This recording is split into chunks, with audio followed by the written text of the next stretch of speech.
Junior NTR సినిమాలకి ఎందుకు దూరం అయ్యారు? జూనియర్ ఎన్టీఆర్ సినిమాలకు దూరం అవడానికి కారణం అలా ఓపెన్గా అయ్యి ఉండొచ్చు. దాని తర్వాత ఆయన పెళ్ళి అవటం, నాకు పెళ్ళి అవటం, నేను వేరే సినిమాల్లో ఉండి ఇంపార్టెన్స్ లేకపోవడంతో నేను ఈ సినిమాలో చేయకూడదని అనుకోవటం కావచ్చు. ఏదైనా చిన్న గ్యాప్ వచ్చిన మాట వాస్తవం. దానికి చుట్టుపక్కల క్యారెక్టర్లు హెల్ప్ అవుతాయి సార్ బాగా. మన ఆలోచనకి మనకు వచ్చిన ఒక డౌట్ను లేకపోతే మన సెంటిమెంట్లకి ఇది చేయటం, చుట్టూ ఉన్న ఎన్వైర్న్మెంటు వచ్చే వర్డ్ ఒకటి చెవిలో పడితే తను కూడా ఆలోచిస్తారు, కానీ ఫోర్స్ ఎక్కువ ఉంటే సరేలే అంటారు. ఆయనకి అది లేకపోయినా ఆ చుట్టుపక్కల వాళ్ళు నన్ను కట్ చేసి ఉండొచ్చు. మంచి రిలేషన్ ఉండే సార్ తారక్తో నాకు. మంచి నేను ఆయన ఎలక్షన్లో ప్రచారానికి వెళ్ళినప్పుడు వాళ్ళు వేసిన ప్లాన్ అద్భుతం. ఇంత ప్రచారం, ఇంత గ్యాప్లో ఆయనకి ఎంటర్టైన్మెంట్. ఆయన రోజు మాట్లాడి రోజు ఇదే చేయకుండా ఈ ఫ్రెండ్స్ అనేవాళ్ళు ఉంటే ఒక్కొక్కళ్ళు అంటే రోజు అందరు ఉన్న ఇబ్బంది. ఫస్ట్ సెక్టార్లో రాజీవ్ ఎంటర్ అవుతాడు, దాని తర్వాత సమీర్ ఎంటర్ అవుతాడు, దాని తర్వాత రఘు ఎంటర్ అవుతాడు. రఘు మొదటి నుంచి ఉన్నాడు పాపం. ఆయనంతా చేసిన స్పీచ్ని చేసి వెబ్సైట్లో పంపించిన అందరు ఫ్రెండ్స్ అందరూ బాగా. నేను ఖమ్మం ఎంటర్ అయినప్పుడు నేను వస్తాలే అన్నా అని చెప్పి ఖమ్మంకి ఎంటర్ అయిన దగ్గర నుంచి ఖమ్మంలో అద్భుతమైన సభ జరిగింది, భారీ ఎత్తున పెద్దది. మొత్తం ఆ ప్రచారం దాంట్లో ఖమ్మం టాప్ అనమాట. ఎక్కువ మంది జనాలు, విపరీతమైన క్రౌడ్. పండగకి గ్యాప్ ఉండి బండి క్యారవాన్ ఏమో సర్వీస్ స్టేషన్ పంపించారు విజయవాడ. అందరం కార్లలో బయలుదేరాం. తారక్ గారి కారులో ఎక్కాలి, నేను ఎక్క అన్నాడు. నేను బ్యాగ్ తెచ్చుకున్నా, ఆ బ్యాగ్ వెనక కారులో ఉంది తెచ్చుకుంటా అంటే అది తెచ్చుకునే లోపు ఇంకొకళ్ళు ఎవరో ఎక్కారు, ఆ బండి బయలుదేరిపోయింది, ముందు వెళ్ళిపోయింది. అది మేము కొంచెం దూరం వెళ్ళిన తర్వాత ఓ బండి కింద పడి ఉంది. దిగి వెళ్తూ ఉంటే ఇక్కడ ఒక పిచ్చి అతను ఉన్నాడు, బాగా డస్టీగా ఒక పిచ్చి అతను. ఆయనతో ఎవరో మాట్లాడుతున్నారు. మేము అటు వెళ్ళి ఆ బండి లాగా చూస్తే దాంట్లో తారక్ లేడు. ఎవరని చూస్తే ఆ బాగా డస్టీగా పైనుంచి కింద దాకా అసలు గుర్తుపట్టిన విధంగా తారక్ ఉన్నాడు. చూస్తే అదేంటన్నా ఎలా ఉందో అంటే బ్లడ్ వస్తుంది. వెంటనే నా బ్యాగ్లో ఉన్న టవల్ చుట్టారు, మా బండిలో ఎక్కించుకున్నారు. సూర్యాపేటలో మా పెద్దక్క ఉంటారు, వాళ్ళకి ఐడియా ఉంటుంది ఏ హాస్పిటల్ మంచిదని ఐడియా ఉంటుందని వాళ్ళకి ఫోన్ చేసి ఎవరితో చెప్పొద్దు, ఇట్లా చిన్న యాక్సిడెంట్ అయింది, హాస్పిటల్కి వెళ్ళాలంటే పలానా ప్లేస్లో హాస్పిటల్ ఉందంటే వెళ్ళి హాస్పిటల్ని మొత్తం రౌండప్ చేసాం. మేమైతే పేషెంట్స్ కాకుండా మిగతా ఎవరు ఉన్నారో అందరినీ పక్కకు పంపించి ఎవరు ఉంది. తారక్ని చూడగానే డాక్టర్ చేతులు వణుకుతూ ఉన్నాయి ఈ స్టిచ్ చేసేయడానికి. వాళ్ళ బ్రదరే ఒక డాక్టర్ ఉన్నాడు, ఆయన చిన్న ఫస్ట్ ఎయిడ్ చేసి అక్కడి నుంచి హాస్పిటల్కి తీసుకొచ్చాం. డైరెక్ట్ కిమ్స్కి తీసుకొచ్చేసారు. కిమ్స్కి ఆ ప్రాసెస్లో ఒక అతను సరదాగా నవ్వుతానో లేకపోతే సెటైర్గాను ఒక మాట అన్నాడు అనమాట, నువ్వు అడుగు పెట్టావు యాక్సిడెంట్ అయింది. నాకు కింద నుంచి మొత్తం షేక్ వచ్చింది బాడీ ఒకేసారి. కింద భూమి కదిలింది అంటారు కదా, ఏంది ఎంత మాట అనేసాడు అని నేను తిరిగి రీటర్ అవుట్ ఇచ్చాను. నేను ఉండబట్టే ప్రయాణాలతో వచ్చాడు, నేను లేకపోతే ఏమయ్యేదో అన్నా నేను. అలా అదేమన్నా బహుశా ఆయన దగ్గరికి వెళ్ళిందే, లేకపోతే ఇంకెవరిని ఏమన్నా చెప్పారా, ఎవరో పక్క నుంచి చిన్న. దాని తర్వాత నేను తారక్ గారిని కలిశాను, మామూలుగా మళ్ళీ లొకేషన్లో సరదాగా మాట్లాడా. మళ్ళీ సేమ్ అదే సరసం ఉంటుంది, అదే ఫ్రెండ్షిప్ ఉంటుంది, కానీ అటాచ్మెంట్ బాండింగ్ అనేది కొంచెం తగ్గింది. ఓకే. ఇక మళ్ళీ నేను చాలాసార్లు మొన్న రామయ్య వస్తావయ్యేవారు, దాని తర్వాత కందిరీగా శ్రీనివాస్ షూటింగ్ జరిగినప్పుడు ఆ లొకేషన్లోకి వెళ్ళాను. దాని తర్వాత నాన్నకి ప్రేమతోనేమో మొత్తం అబ్రాడ్లో చేశారు. జనతా గ్యారేజ్ అప్పుడేమో నేను ఈ షూటింగ్లో ఉన్నాను. అంతే తప్పితే ఓ తెలియని చిన్న గ్యాప్ అయితే ఉంది, అది నేను క్లియర్ చేసుకుంటాను. ఎందుకంటే అతనికి నేనేంటో తెలుసు, తారక్ గారికి నేనేంటో తెలుసు, తారక్ గారి గురించి అందరికీ తెలుసు, నేనేంటి నా ఇన్నర్ ఏంటి అనేది తన క్లోజ్ స్నేహితుడైన రాజీవ్కి తెలుసు నేనేంటో. అలాంటిది ఏం లేదు, అదో జ్ఞాపకంగా అదో మాధుర్యం కోసం వచ్చిందేమో మా మధ్య, గ్యారంటీ కలుస్తాం. అలాంటిది ఏం లేదు. మేము అంటే నేను అనేది మీరు అడిగిన దానివల్ల నేను అంటే ఏదో విడిపోయాం అనేది కాదు, చిన్న గ్యాప్ అయితే వచ్చింది, అది సర్దుకుంటాను. నా వైపు కూడా ప్రయత్న లోపం ఉంది, వెళ్ళి నేను చెప్పుకునే విధానం నా ప్రయత్న లోపం కూడా ఉంది. నా బిజీ కావచ్చు, నా కుటుంబం కావచ్చు, నా కూతురు పేరు ఏం పెట్టాలని ఆయనే ఫోన్ చేసి అడిగాను నేను. దానికి ఆయన సజెషన్స్ ఇచ్చాడు. నేను ఎలా అంటే బాగుంది పేరు పెట్టి అన్నాడు. నా కూతురు ఇయల్ ఫంక్షన్కి తారక్ లాంటి హీరో వచ్చి మా పాపని ఆశీర్వదించాడు. అంత రిలేషన్ అంత ఇది ఉంది మా మధ్య. ఏదన్నా ఓపెన్గా చెప్పేవాడిని నేను. ఆయన సినిమా అందరూ అంటే రాజు వాడు డైరెక్ట్గా ఓపెన్గా చెప్తాడు, మిగతా వాళ్ళు నన్ను అడుగుతారక్ అనేవాళ్ళు. నేను మాత్రం నా దగ్గరకు వచ్చినప్పుడు అడిగినప్పుడు తలకాయ ఉంచుకునేవాడిని, చెప్పంటే ఓపెన్గా చెప్పేవాడిని. Okay okay. అవన్నీ సరదాగా ఉంది. బాగా నవ్వుకున్న సందర్భాలు ఉన్నాయి. నరసింహుడు అనే సినిమా యాక్చువల్గా రిలీజ్ లేట్ అయింది. అందరం తారక్ వాళ్ళ ఇంట్లోనే ఉన్నాం సరదాగా. సినిమా రిజల్ట్ ఏంటి అన్న టెన్షన్లో ఉన్నాం. అంటే జనరల్గా ఏంటంటే అంత పెద్ద మాస్ హీరో సినిమా పొద్దున్నే పడిపోద్ది, ఫ్యాన్ షోలు అలాంటి. ఆ సినిమా కొంచెం లేట్ అయింది. అందరం వెయిటింగ్, రిజల్ట్ కోసం వెయిటింగ్. నాకు ఖమ్మం నుంచి రిపోర్ట్ వచ్చింది. వెళ్ళి గదిలోకి వెళ్ళి తారక్తో అక్కడే ఉన్నాడు తారక్. నేను చెప్తున్నా, అన్న కొంచెం బ్యాడ్ రిపోర్ట్ చెప్తున్నారు మన సినిమాకి, అది ఇదని చెప్తుంటే పేరు అనవసరం ఇంకో ఆర్టిస్ట్ వచ్చాడు, ఇంకో ఆర్టిస్ట్ వచ్చి, బాబు మీరు థియేటర్లో వాడి మెడ కనపడ్డప్పుడు అని అంటే పులి సౌండ్ వేస్తే ఉందంట బాబు అనగానే అలా ఉండి పక్కున నవ్వాడు ఒకేసారి. అబ్బా జరిగింది ఏంటని అని సరదాగా అట్లా సరదాగా అయిపోయింది అనమాట. ఆ టెన్షన్ పోయింది, అందరం పోయి మళ్ళీ పార్టీ మూడ్లోకి వచ్చాం. ఓకే అయిపోయింది. అంత క్లోజ్ రిలేషన్ ఉండేదండి, ప్రతిదీ బాగా క్లోజ్ రిలేషన్ ఉండేది.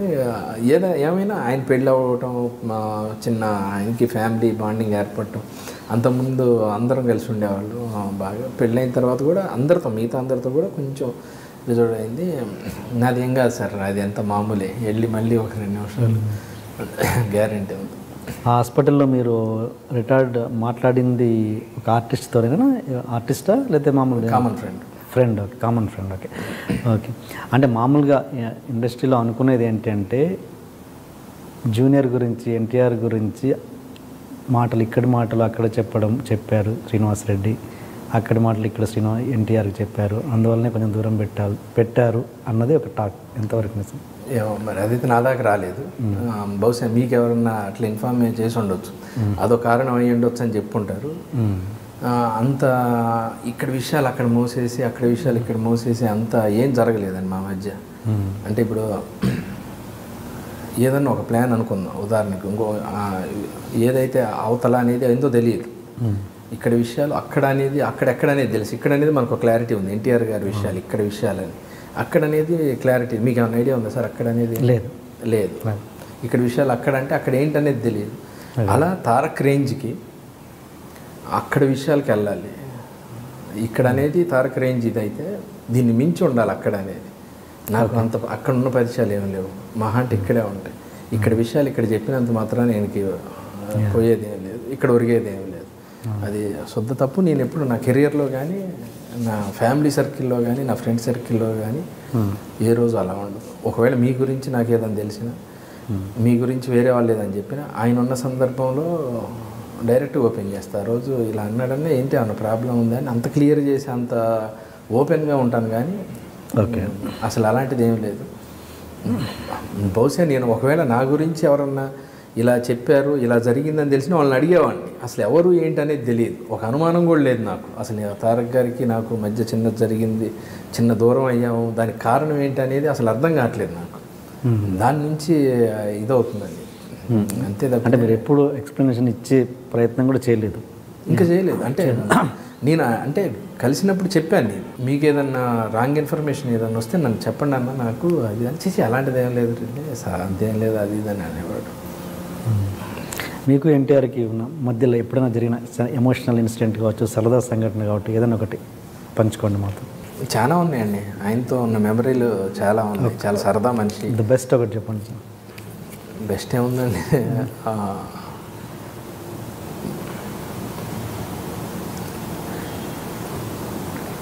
యమదొంగలో ఆ సీన్ జరుగుతున్నప్పుడు సర్కిల్ అంతా అక్కడే ఉంది దరిదాపు. నేను లేను ఆ రోజు ఆ లొకేషన్లో. మెమరబుల్ మర్చిపోలేదంటే నేను చిత్రగుప్తుడు, యముడేమో రాజీవ్ కనకాల, జూనియర్ ఏమో మా ఇంకో యముడు క్యారెక్టర్. వజ్రోత్సవాలు జరిగే టైంలో అనుకోండి స్టేజ్ మీద చేసాం. జరుగుతున్నప్పుడు యాక్టింగ్ చేస్తున్నాం, నేను చిత్రగుప్తుడు, ఆయన యముడు, ఈయన వచ్చి చేస్తున్నప్పుడు మంచి మూమెంట్లో ఉన్నప్పుడు మైక్ ఊడిపోయింది. ఎవరిది? ఎన్టీఆర్ గారు. ఓకే. నేను అది చెప్పడానికి భయపడుతున్నా, తారక్ చెప్పడానికి. నేను దాని మీదే ఉంది నాకు మైక్. నీ క్యారెక్టర్ మర్చిపోయా, నీ చిత్రగుప్తురాన్ని మర్చిపోయా, అయ్యో రాజీవ్ జల్దీ అంటే రాజీవ్ ఇంటెన్షన్ తీసుకొని 1 నిమిషం మైక్ పోయింది అంటే మళ్ళీ పెట్టుకొని ఇంకోసారి చెప్పమంటారా అన్నాడు. విజిల్స్ గోల అసలు పులకరించిపోయింది. ఒకేసారి రోమాలను ఎక్కిపరుచుకున్నాయి. ఒక డైలాగ్, ఒక పాట విన్నాడంటే, ఇట్లా సినిమాలో పాట విన్నాడంటే పాట నాన్ స్టాప్ పాడుతాడు.